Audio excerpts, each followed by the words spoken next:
terre d'empires glorieux et de vaillants guerriers, pays de civilisation et de savoir, terre de culture et de métissage, pays de partage et d'hospitalité, terre de nos dignes pères, tu es ce qui nous définit et nous rassemble dans l'épreuve et dans la prospérité.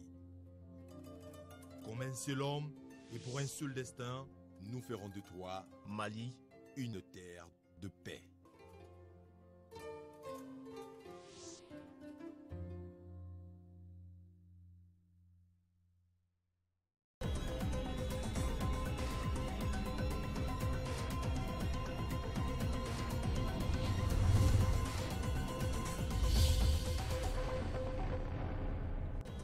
Les forces armées maliennes basées à Tessalit ont reçu les membres de la commission défense de l'Assemblée nationale. Elle a pu s'imprégner des conditions de travail de nos femmes. Sécurité toujours avec la phase active des patrouilles mixtes à Gao. Depuis quelques jours, l'unité du mécanisme opérationnel de coordination est déployée pour la sécurisation de quelques bâtiments publics de la ville. Selon le HCR, 378 000 de nos compatriotes sont toujours réfugiés suite à la crise sécuritaire de 2012. L'organe onusien revoit son système de coordination avec le Mali pour leur prise en charge. Mesdames et messieurs, bonsoir et bienvenue dans cette édition. Nous sommes mercredi, le Conseil des ministres s'est réuni en session ordinaire dans la salle de délibération au palais de Koulouba sous la présidence du président de la République, Ibrahim Boubacar Keïta. Avec moi dans ce studio, Kadidiatou Kone. Bonsoir Kadidiatou. Bonsoir Aïssata Ibrahim. Eh bien, après examen des points inscrits à l'ordre du jour, le Conseil a adopté des projets de texte, procédé à des nominations et entendu une communication. Tout à fait, Aïssata, mesdames, messieurs, bonsoir. Au chapitre des mesures réglementaires au titre du ministère de la Sécurité et de la Protection civile, sur le rapport du ministre de la Sécurité et de la Protection civile, le Conseil des ministres a adopté un projet de décret portant modification du décret numéro 2016-0138 PRM du 8 mars 2016, fixant les taux de primes et d'indemnités alloués au personnel de l'Office central des stupéfiants. 2. Un projet de décret portant modification du décret numéro 2016-0263 PRM du 29 avril 2016 fixant le taux mensuel de la prime spéciale de risque allouée au personnel de la force spéciale antiterroriste de sécurité. L'Office central des stupéfiants est un service technique de l'État chargé notamment de mettre en œuvre l'ensemble des mesures de prévention, de contrôle et de répression envisagées au plan national, sous-régional et international pour une lutte efficace et coordonnée contre le trafic illicite des stupéfiants. La force spéciale antiterroriste de sécurité a pour mission d'assurer de manière efficace sur l'ensemble du territoire national la lutte contre le terrorisme sur toutes ses formes. Le projet de décret adopté précise uniquement les conditions d'octroi des avantages accordés au personnel de l'Office central des stupéfiants et de la force spéciale antiterroriste de sécurité par les décrets de 2016. Au titre du ministère de la Santé et de l'Hygiène publique, sur le rapport du ministre de la Santé et de l'Hygiène publique, le Conseil des ministres a adopté un projet de décret régissant l'hygiène de la restauration collective en République du Mali. La restauration collective est toute activité de préparation, de conservation et de distribution des aliments divers destinés à la consommation de plusieurs personnes et servis dans des établissements ou sur la voie publique.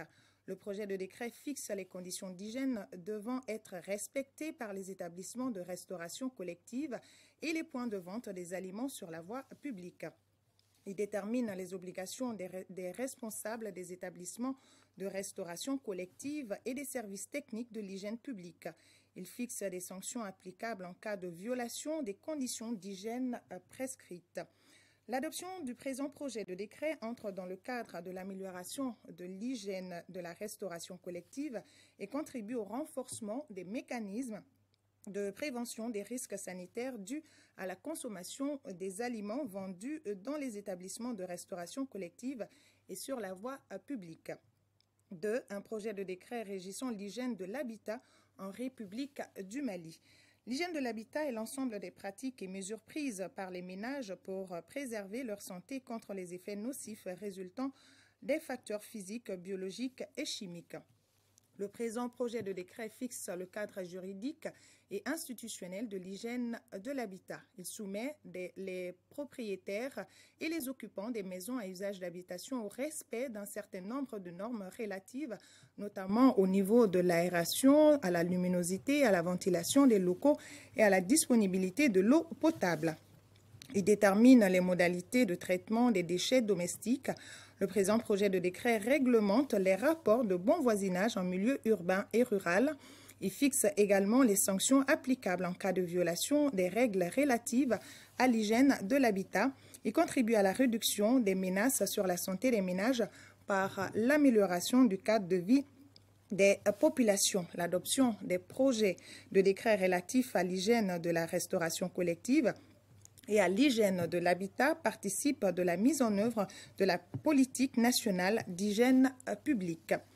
Au chapitre des mesures individuelles au titre du ministère de la Défense et des Anciens combattants, inspecteur à l'inspection générale des armées et services, colonel-major Brahima Aïdara. Au titre du ministère de la Justice et des Droits de l'Homme, secrétaire général, M. Sombe Terra, magistrat, directeur général de l'Institut national de formation judiciaire, M. Toubaï Kone, magistrat.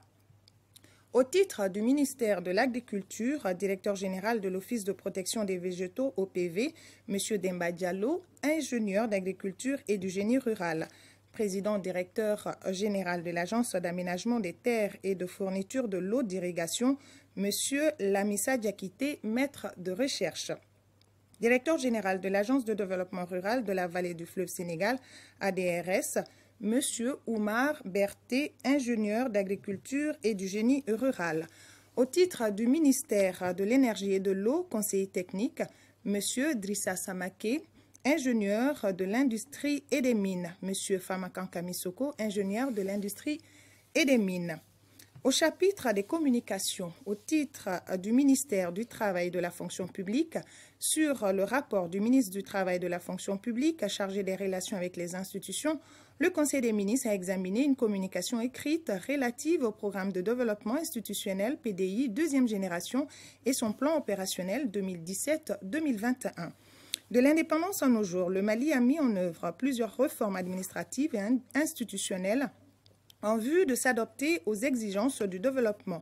Dans le cadre, le programme de développement institutionnel première génération a été adopté en 2003 et mis en œuvre à travers 2 plans opérationnels successifs.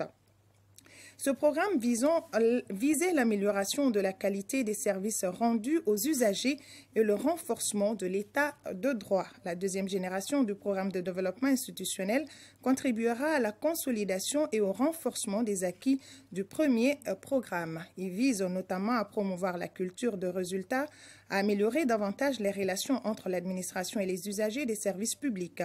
Il prend en compte les orientations stratégiques des cadres de référence relatives à la réforme de l'État, notamment le programme présidentiel, la déclaration de politique générale, le programme d'action du gouvernement 2013-2018, le cadre stratégique pour la réforme économique et le développement durable 2016-2018, les objectifs du développement durable et les politiques nationales de transparence et de gestion axées sur les résultats. Il intègre également les réformes institutionnelles et politiques prévues par l'accord pour la paix et la réconciliation du Mali issu du processus d'Alger. Le programme de développement institutionnel deuxième génération sera mis en œuvre à travers 2 plans opérationnels d'un coût total de 39 552 500 000 francs CFA. Le premier plan opérationnel 2017-2021 est évalué à 19 405 500 000 francs CFA et le financement sera assuré par l'État et les partenaires techniques et financiers. Voilà, et c'est à Ibrahim Maïga, le communiqué du Conseil des ministres de ce mercredi. Merci Kadiatou Kone. Nous avons appris l'effondrement à Gao d'une salle de classe d'une médersa à Wabaria, dans la commune rurale de Gounzourey. Le bilan fait état d'une trentaine de blessés et un cas de décès parmi les enfants aussitôt informés. Les autorités se sont rendues sur les lieux pour organiser les secours. Les blessés sont pris en charge à l'hôpital régional donc et au centre de santé de référence de Gao. Nous aurons plus de détails là-dessus dans nos prochaines éditions avec notre équipe de Gao. Les membres de la commission défense de l'Assemblée nationale se sont rendus à Tessalit. Ils ont pu s'enquérir des conditions de vie et de travail de nos militaires sur place. Envoyés spéciaux, Nyanyalou Traoré et Djelima Kandiabate. Tessalit, dans la région de Kidal, au Mali. Il est 14h30. Le soleil brille de mille feux. Il fait au moins 46 degrés. À peine arrivé, direction le camp militaire sous bonne escorte. Le président de la commission défense de l'Assemblée nationale et sa délégation sont en visite de terrain. Nous avons tenu à venir dans les endroits les plus reculés de notre vaste pays. Tessalit, qui est aujourd'hui le poste le plus avancé au nord de l'armée malienne. Nous sommes venus leur porter les messages des Maliennes et des Maliens, comme quoi nous savons le travail qu'ils abattent, mais surtout les encourager. Les encourager car ce n'est pas facile, ce n'est pas une contrée si clémente que ça. Nous avons tous compris aujourd'hui quel est ce rôle stratégique de la ville de Tessalit, notamment par son aérodrome, sa piste, et comment il est urgent de réhabiliter les infrastructures militaires de notre pays. Ici, dans le camp de Tessalit, cohabitent ensemble les forces Barkhane, la MINUSMA et les FAMA. Nous sommes là depuis le 1er janvier. Aujourd'hui, alhamdoulilah, rabbil alamin. Nous, les militaires maliens, on est là. On voit que nos autorités quittent Bamako, vraiment venir faire une visite à nous jusqu'à Tessalit ici. Vraiment, c'est un grand plaisir pour nous. On est très contents. La visite a été ponctuée d'une réunion technique qui a permis aux deux parties d'échanger. Les femmes ont par exemple pu évoquer les problèmes d'électricité et de logement auxquels elles sont confrontées. Nous avons évoqué avec eux quelques suggestions que nous allons bien sûr porter à la connaissance du département de la Défense. Nous savons que le gouvernement est en train de faire le maximum. Ce n'est pas facile. Nous avons des foyers de tension aujourd'hui sur l'ensemble du territoire malien, mais nous arrivons à tenir. En quittant Tessalit, promesse a été faite par les membres de la commission de revenir très bientôt.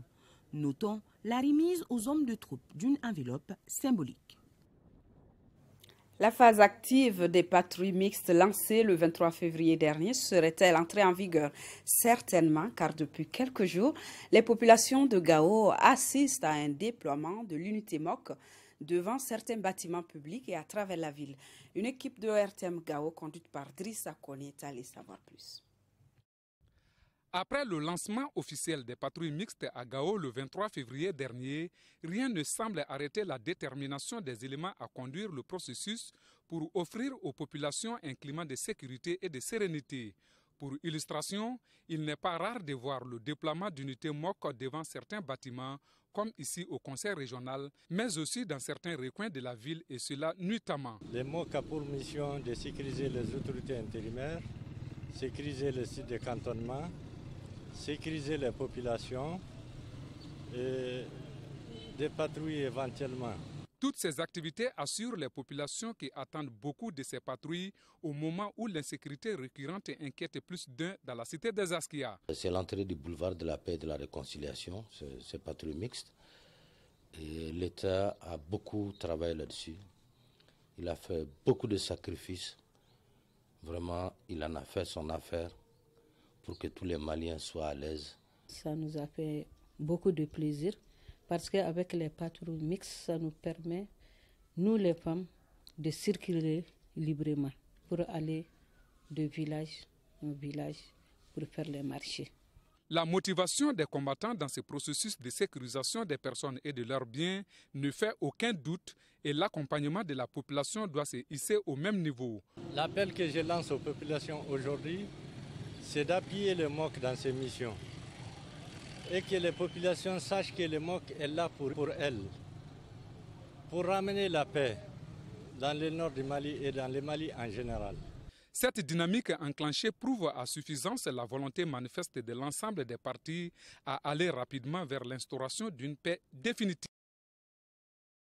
Et pour plus de dynamisme dans la coordination des activités de retour et de prise en charge des rapatriés et réfugiés, le Haut Commissariat des Nations Unies pour les réfugiés a animé un atelier de planification. La rencontre renforce ainsi au Mali la vision collégiale pour le bien-être des réfugiés. Mariam Sagara, compte rendu. L'engagement du HCR pour les réfugiés du Mali s'intensifie à travers une planification en cours de conceptualisation, une action saluée par la représentante de l'organisation et la coordinatrice des Nations Unies au Mali. Nos actions conjointes ne sauraient être menées et les résultats atteints sans une bonne coordination entre les humanitaires, les acteurs au développement et le gouvernement de la République du Mali. Les problématiques pour répondre aux besoins de ces populations dépassent le cadre humanitaire et nécessitent l'implication effective de tous les acteurs, y compris les acteurs de développement, si nous voulons avoir un impact réel pour les populations dans les besoins et atteindre nos objectifs, y compris la réintégration des rapatriés et l'intégration des réfugiés de longue date et qui le désirent. Le gouvernement malien approuve cette démarche qui favorisera un retour massif des réfugiés et une protection des déplacés et rapatriés. Le HCR a renforcé sa présence avec l'ouverture de 3 bureaux à Ménac, à Mopti, à Tombouctou, ainsi qu'une sous-délégation à Gao pour se rapprocher des populations affectées par cette crise. À cette rencontre de réflexion, toutes les organisations, en plus de quelques représentants au siège des bureaux régionaux, étaient présents. Pour une paix durable dans notre pays, la Commission Vérité, Justice et Réconciliation peut compter sur le soutien des leaders religieux et des autorités traditionnelles dans l'accomplissement de sa mission. C'est en substance ce qui ressort des rencontres que le président de la dite commission a eues avec le président du Haut Conseil islamique et le chef traditionnel des familles fondatrices de Bamako. Daouda Sidiki Diarra était de la rencontre. Comment les leaders religieux et les autorités traditionnelles peuvent aider la Commission Vérité, Justice et Réconciliation CVJR dans la mise en œuvre de ces activités? Les membres de la CVJR ont dans un premier temps rencontré le Haut Conseil islamique. Au-delà de tout le travail que nous faisons sur la recherche de la vérité, sur les enquêtes sur les graves violations des droits de l'homme, la finalité de tout ça, c'est le pardon, c'est la réconciliation, c'est l'unité du Mali. Et ça, c'est leur mandat, c'est leur mission permanente. Donc, ils ne nous ont pas attendus pour travailler dans ce domaine-là, donc leur soutien, leur accompagnement nous est indispensable. Après des échanges fructueux, la CVJR a eu le soutien sans faille du Haut Conseil islamique. De justice, de vérité, de réconciliation, il n'y a pas de concept aujourd'hui dont le Mali a besoin plus que ça. Je crois que le Haut Conseil islamique est là pour faire le même travail. Nous pensons qu'on ne ménagera aucun effort pour vraiment accompagner cette commission, pour que enfin la paix soit une vérité dans notre pays. Le groupement de leaders spirituels musulmans du Mali a également reçu la visite de la CVJR. Là, les leaders spirituels musulmans ont beaucoup voulu savoir sur le rôle de la CVJR. Ils ont également donné l'assurance d'accompagner cette commission. Vraiment, nous nous réjouissons de cette visite. Nous allons les soutenir. Seule l'entente peut aboutir à la paix. Tout ce que nous pouvons faire pour l'épanouissement de notre pays, nous le ferons nuit et jour. Pour boucler la boucle de cette tournée, le chef traditionnel des familles fondatrices de Bamako a rencontré les membres de la CVJR. Ces autorités traditionnelles ont apprécié leur démarche. Ils ont mon soutien total. Parce que tout ce qui peut réunir le Mali, je ne peux pas aller contre ça. Moi, je suis malien à 100%. Et si je suis vraiment avec eux, que je peux me poser, non, pas du tout. Je suis d'accord avec eux. La Commission Vérité, Justice et Réconciliation, pour bien accomplir sa mission, se propose de faire des campagnes de sensibilisation en allant vers les populations. Et de l'autre côté, c'est le président de la commission préparatoire de la conférence d'entente nationale qui a rencontré ce matin une délégation du Conseil supérieur de la diaspora malienne. Auparavant, il s'était rendu chez l'archevêque de Bamako. Le compte-rendu de Sokona Kamisoko. C'est dans le but de rendre plus inclusive la conférence d'entente nationale que le président de la commission d'organisation a rencontré le Conseil supérieur de la diaspora malienne. Au cours des échanges, les deux parties ont surtout mis l'accent sur les grandes préoccupations de la nation. La diaspora malienne représente le 1/3 des Maliens selon le président du CSDM. De ce fait, son implication s'avère nécessaire. Il ne peut y avoir une conférence d'entente nationale sans l'autre tiers du Mali. Et nous, la diaspora, on fera tout pour mieux expliquer l'importance de cette entente nationale.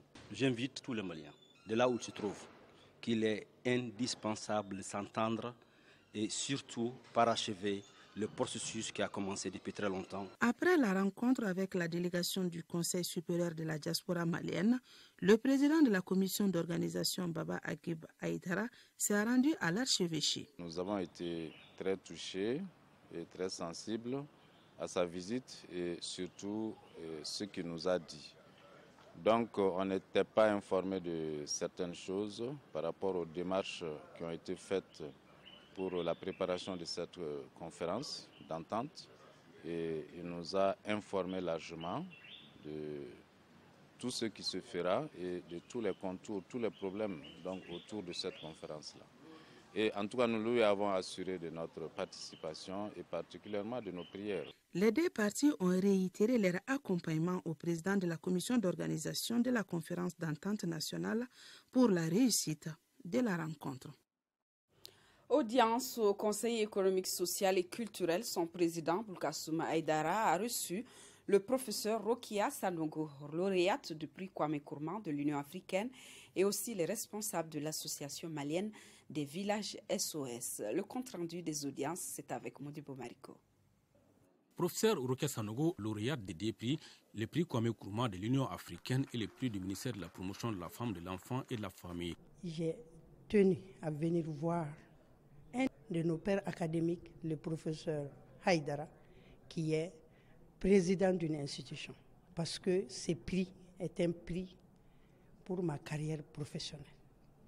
Et donc, pour le valoriser au niveau du Mali, au niveau des hautes autorités, je pense que c'était un devoir de venir présenter à le pharmacien le plus haut placé qui dirige une institution de la République, pour le rendre hommage, pour le remercier de l'enseignement reçu et aussi pour prendre ses conseils pour comment il faut procéder pour mieux valoriser ce prix dans l'intérêt de la recherche, de la formation et du développement des médicaments à base de plantes au Mali. À la suite de Rokia Sanogo, chez le président du Conseil économique, social et culturel, les responsables de l'association malienne des villages d'enfants SOS, en compagnie de leurs partenaires d'Europe, ils étaient venus rendre une visite de courtoisie au président Boulkassoum Aïdara et par la même occasion échanger avec lui sur les projets qu'il réalise au profit des enfants vulnérables du Mali. L'association qui fête ses 30 ans cette année soutient dans notre pays 3500 enfants et 250 familles autonomes. Kita a besoin d'eau et d'électricité. C'est la conclusion tirée par le ministre de l'Énergie et de l'Eau à l'entame d'une visite de terrain dans la région de Caille. Première étape de cette visite, le cercle de Kita, où il a pu s'imprégner des conditions d'accès à l'eau et à l'électricité. Envoyés spéciaux, Kadija Toukone et Idrissa Traoré. C'est par le village de Kenyekola, à 17 km de Kita, que le ministre de l'Énergie et de l'Eau a commencé sa visite de terrain dans la région de Caille. Ici, le ministre a pu voir les réalisations du projet PAZERCA, projet accès aux énergies renouvelables Kita. Le projet il vise à augmenter et à améliorer les conditions de vie des enfants et de leurs familles dans les 30 villages du cercle de Kita, dans 4 communes de Kita. Les principales activités qui sont réalisées dans le cadre du projet, il y a la diffusion de foyers améliorés, il y a la fourniture et l'installation de 30 moulins solaires, c'est-à-dire que chaque village a un moulin solaire. À Kita, le ministre s'est rendu à la station de pompage de refoulement et selon les responsables de cette station, le problème majeur est la faible capacité de production, 4700 mètres cubes par jour, ce qui ne répond pas suffisamment à la demande, surtout en cette période de forte chaleur. Mais bientôt, ce problème sera résolu avec la construction d'une nouvelle adduction d'eau ici, sur cette colline, dès juillet 2017. Cette adduction produira 1000 mètres cubes par jour et coûtera 5 milliards de francs CFA. L'eau, c'est la vie et l'électricité, c'est le développement, dit-on. C'est pourquoi le ministre est également rendu au poste de haute tension de Kita qui s'occupe de l'électrification de la localité. Ce poste a une puissance qui est assez suffisante, qui permet d'alimenter les zones pendant plusieurs années à venir. Et bientôt, on va le doubler à travers le projet des centrales solaires et qui permettra encore de doubler sa capacité et accueillir la puissance de la centrale solaire et renforcer la capacité de transit de l'énergie au niveau du système interconnecté de Manantali. Autre site visité par le ministre de l'Énergie, Akio Énergie. Ce numéro 1 français des énergies nouvelles donnera un coup de pouce à la production énergétique de la société EDM SA. Akio Kita Solar est un projet photovoltaïque de production d'énergie de 50 MW d'un coût de 53 milliards et qui sera fourni à l'énergie du Mali. Et le branchement se fera depuis un poste de haute tension que vous avez ici à 4 km et qui aidera, nous l'espérons, à résorber le déficit énergétique d'énergie du Mali. La durée d'exploitation de ce projet est de 28 ans. Et tout est fin prêt pour la pose de sa première pierre pour que d'ici à 1 an, le premier kilowatt soit injecté dans le réseau.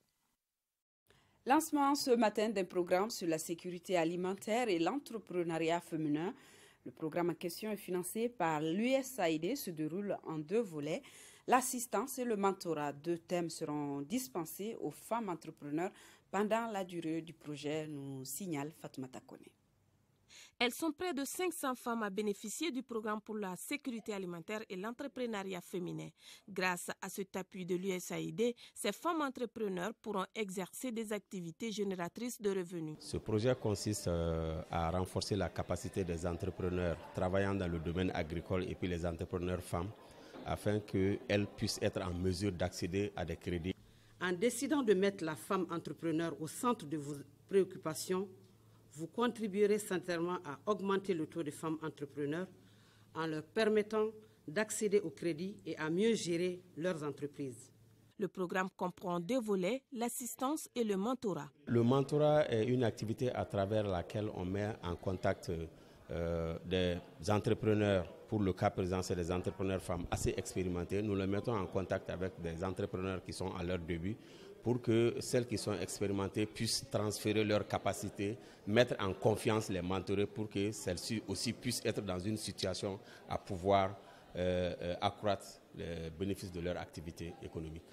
Au cours de la durée du programme, des thématiques seront dispensées dont l'entrepreneuriat féminin et le foyer, l'entrepreneuriat féminin et la gestion de la croissance. Le programme pour la sécurité alimentaire et l'entrepreneuriat féminin s'étend sur 3 mois. Les initiateurs ambitionnent de l'étendre à d'autres régions. Moussa Faki Mahamat, le nouveau président de la Commission de l'Union africaine, a prêté serment hier devant un parterre de chefs d'État, du président en exercice de l'Union et de personnalités diplomatiques et politiques. Moussa Faki Mahamat, dans son adresse, a sollicité l'expertise des candidats malheureux pour le développement du continent qui fait face à des défis complexes. L'éducation nationale connaît des perturbations suite à une grève de 6 syndicats d'enseignants. Pour le département chargé de la question, force doit revenir à la négociation, nous précise Mamadou Konta. Il est à la direction des ressources humaines du secteur de l'éducation. Il est interrogé par Isaac Tchenou. Cette grève a été déclenchée par 6 syndicats de l'éducation qui sont le SINESEC, le SINEB, le SILDEF, le SINAF-CT, le CIPESCO et la FENERAC. Ils ont déposé un premier préavis donc, de 9 points et ensuite ils ont déposé un second préavis de 6 points et le dernier dont nous sommes aujourd'hui attachés à la gestion comporte 5 points. Le premier point porte sur l'adoption d'un statut autonome. Au deuxième point, ils ont demandé l'harmonisation des salaires des enseignants du Mali sur ceux de la sous-région. En troisième point, l'augmentation de l'indemnité spéciale de responsabilité pour les enseignants de catégorie A, B et C, 100 000 francs pour les enseignants de catégorie A, 75 000 pour les agents de catégorie B et 50 000 pour les agents de catégorie C. En 4, la régularisation de la situation administrative des enseignants sortant de l'ENSUP, nouvelle formule.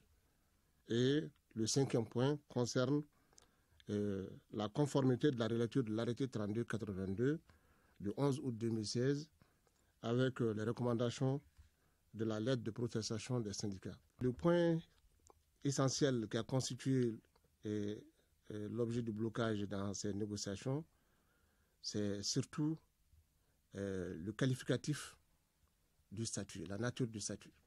Nous avons dit, quelles que soient les positions des uns et des autres, quelle que soit la volonté affichée par l'une des parties, la solution se trouve toujours autour de la table.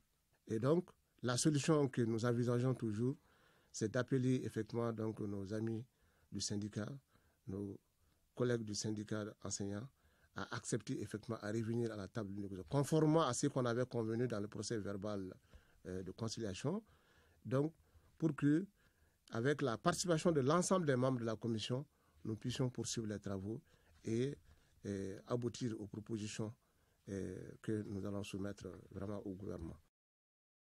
Pour ce qui est des syndicats, il s'agit plutôt de mise en application des accords contenus dans le procès verbal de conciliation. Pour en savoir davantage, Amadou Koulibaly, secrétaire général du SINEB, porte-parole des syndicats signataires, nous donne des détails au micro de Isaac Tienou toujours. Lors de la négociation avec le gouvernement, à la date du 8 janvier 2017, nous avons signé un accord, un procès verbal de conciliation avec le gouvernement par rapport à un certain nombre de points, notamment la question du statut pour les enseignants, également de mettre une commission de suivi pour les autres accords que nous avons eus avec le gouvernement lors des premières grèves et la deuxième grève passée. Dans le procès verbal de conciliation, l'État s'est engagé de donner un statut aux enseignants et que dans le procès verbal, il est dit qu'aucun aspect ne sera occulté dans la grille. Donc, à la date du 3 février, effectivement, la commission a été créée et lors de cette création, on a mis 2 sous-commissions en place. Donc, après les travaux des sous-commissions, quand on s'est trouvé en plénière, on ne s'est pas entendu. En réalité, nous ne sommes pas en phase de négociation. Il faut que les uns et les autres comprennent cela. Nous avons déjà dépassé les phases de négociation. Nous avons déposé les 216 heures. On est en train de les observer. Et je tiens à vous informer que l'État ne nous a pas appelés. Le problème a été arrivé jusqu'au niveau du Premier ministre. Il n'y a pas eu de suite. Et nous aussi, nous sommes là. Nous irons jusqu'au bout. Nous allons procéder à tous les moyens légaux pour aboutir à notre procès verbal de conciliation. Alors, pour en savoir plus, juste après cette édition, vous pourrez suivre ces 2 interlocuteurs, donc le côté ministère de l'Éducation et le côté syndicat de l'Éducation. L'intégralité, c'est juste après cette édition. Et je vous signale qu'il y a également la grève des syndicats de la santé qui se poursuit. La 52e session du Conseil d'administration des aéroports du Mali. Au menu des travaux, le rapport d'activité 2016 et le projet des activités à mener, ainsi que le budget prévisionnel de l'année en cours. Batraoré, compte rendu. 52e session du Conseil d'administration des aéroports du Mali.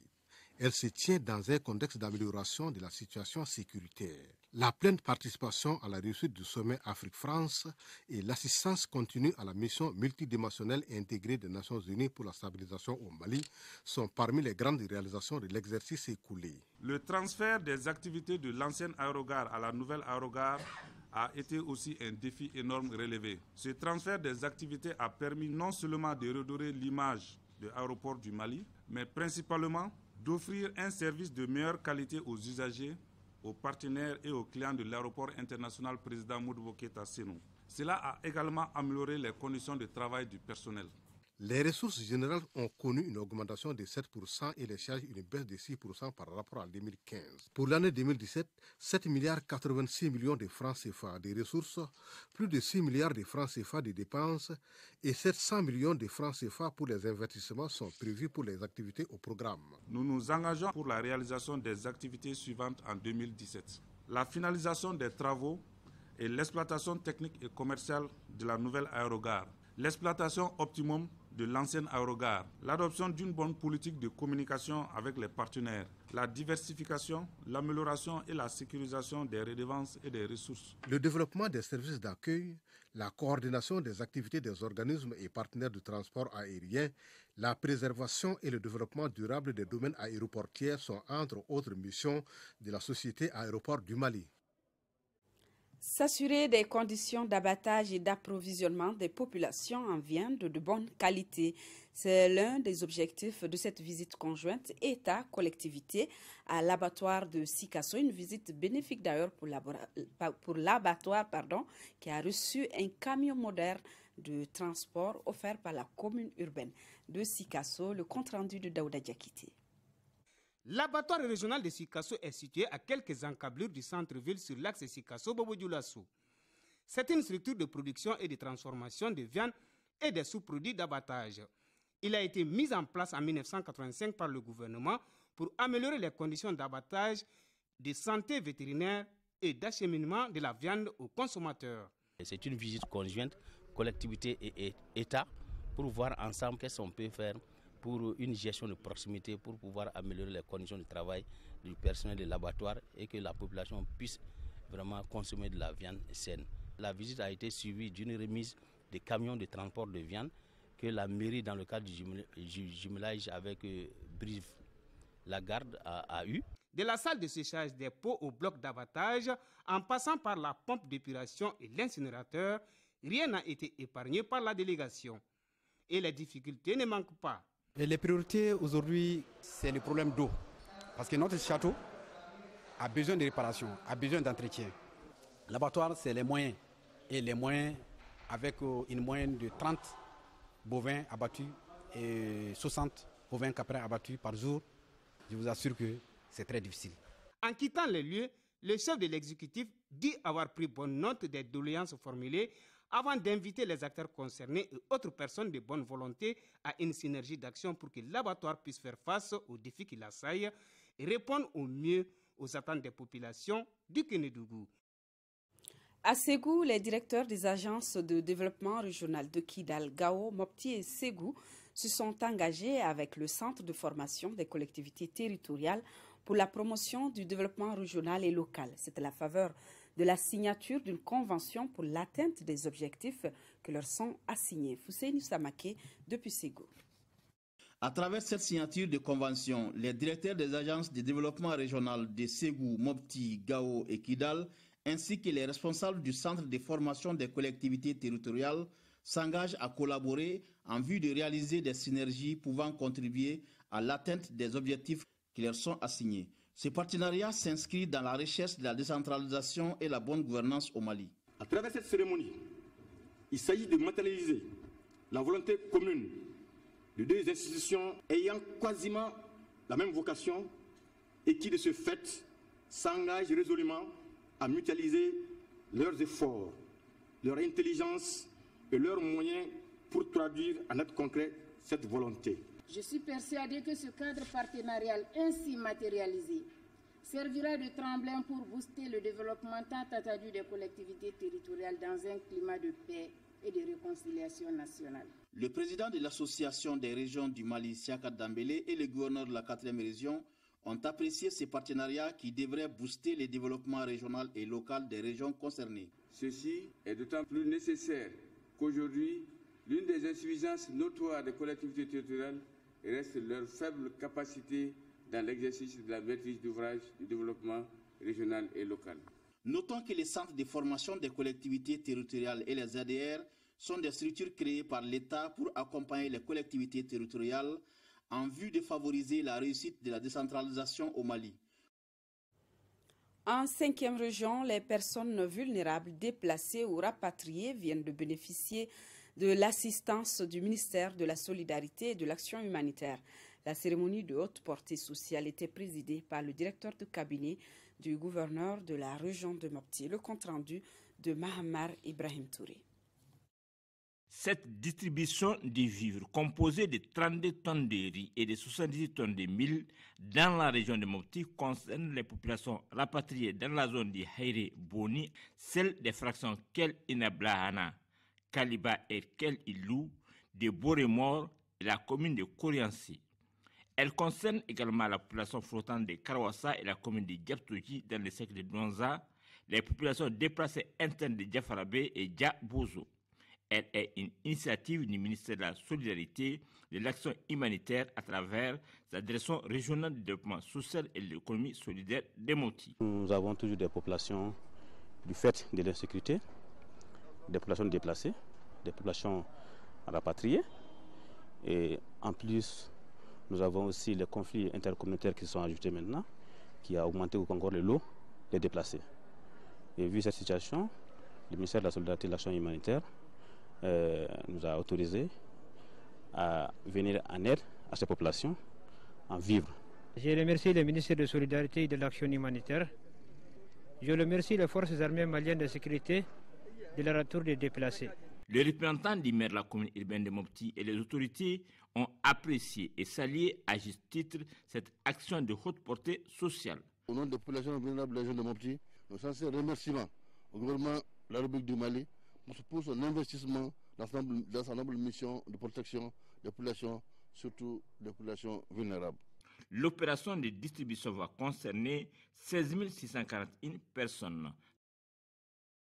Et de ces nouvelles parutions, donc, dans vos kiosques désormais, quand pèlerinage Hajj 2016, quand le cauchemar s'invite aux portes du paradis et l'incroyable destin de Françoise, de l'amour à la fois, du même auteur, Almatar Mahamar Touré, que vous pourrez désormais retrouver dans vos librairies. Nous avons appris le décès de Albakaï Ousmane Kounta, écrivain PDG de la société immobilière AL. Il est décédé vendredi dernier à Paris des suites d'une maladie. Son corps arrive ce soir et les cérémonies officielles de prière et de levée du corps auront lieu demain, jeudi 16 mars, sur le terrain de foot de Korofina à partir de 16h. C'est la fin de cette édition. Demain, 10h-13h, ce sera une présentation de Amara Malé Diallo. Je vous retrouve pour les éditions du soir. Très bonne nuit à tous.